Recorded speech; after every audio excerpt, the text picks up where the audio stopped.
Hi, this is Mike with Airstream Adventures. Today we're going to take a look at our range vent.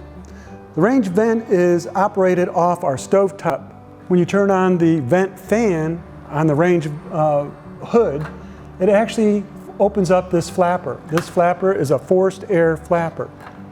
When you turn on the vent fan, the flapper opens up. When you turn it off, it closes. In the travel mode, we slide these tabs up over the sides of the flapper. That's to hold it in place while we're traveling and when it's in storage.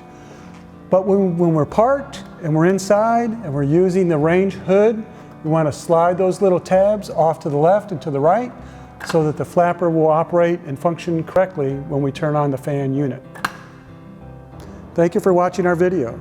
For more information, please visit us at airstreamadventures.com.